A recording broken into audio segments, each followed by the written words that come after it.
Anton Palace is today the main residence and primary office base of the President of the Republic of Malta, but it was originally constructed as a country retreat for Antoine de Paul, then the Provincial Knight of the Order.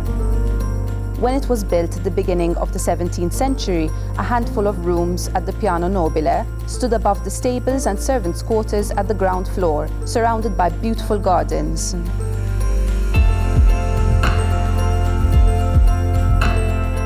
Since that time, the palace has changed quite drastically. De Paul himself extended it when he became Grand Master of the Order. The British also left their mark on the building. They added terraces and elevated walkways during the time when it was used as the governor's residence. So over the centuries, the palace has been modified and restored recurrently by its custodians, including in more recent times our presidents. For instance, Her Excellency Marie-Louise transformed the stables into the multi-purpose, technologically advanced De Paul Hall.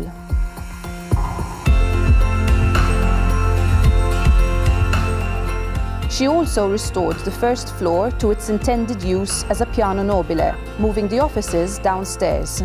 The original 17th century villa is now a large-scale palace, catering to residential, administrative, office and service uses simultaneously, and housing a staff population of over 100 occupants. That said, this working palace is comparable in its characteristics and layout to other buildings classified within the heritage typology.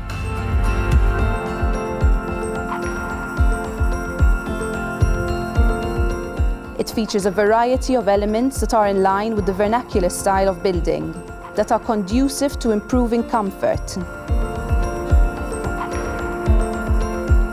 Several underground reservoirs were built to irrigate the extensive grounds and mature gardens surrounding the palace. These gardens are home to indigenous trees and lush vegetation, which provide shelter and shade the building.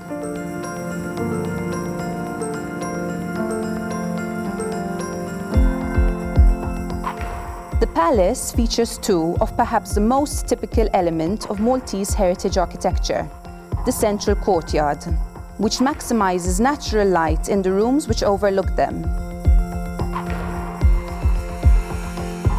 Loggias allow for natural light and ventilation in adjacent rooms, whilst providing a buffer from the elements.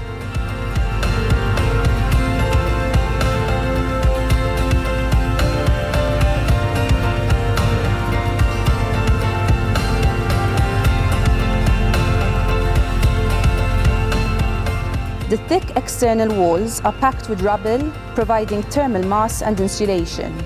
High ceilings and strategically positioned windows work together to promote cross-ventilation. Louvered shutters, meant to be opened and closed at appropriate times, were incorporated to reduce glare and direct heat, whilst allowing for ventilation. Even the room finishes and furnishings were selected to maximize comfort. Stone slabs and marble flooring were installed to mitigate the heat in summer, whilst thick carpets retained warmth in winter. The Victorian mirrors in the small dining room reflected the sunlight during the day and the candlelight in the evenings.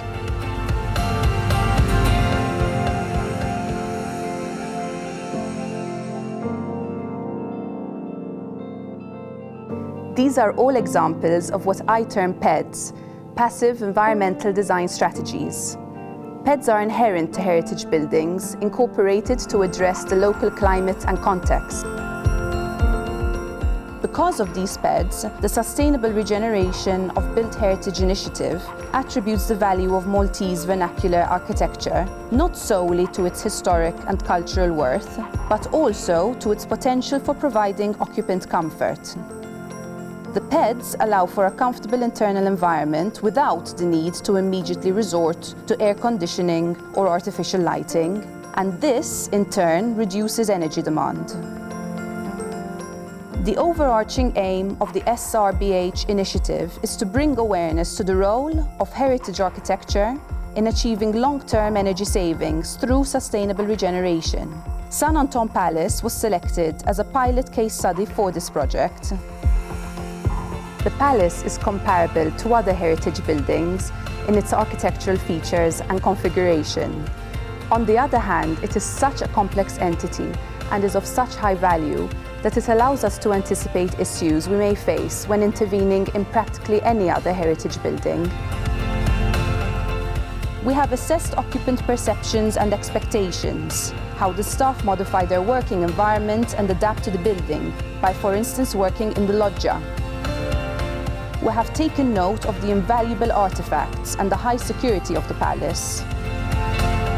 We have monitored the environmental parameters of particular rooms using equipment on loan from the University of Bath.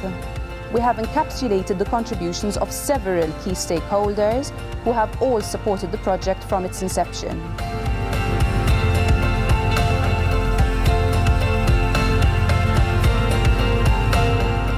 So far, the SRBH initiative has focused on developing a framework to harmoniously merge the conservation of heritage buildings with energy conservation.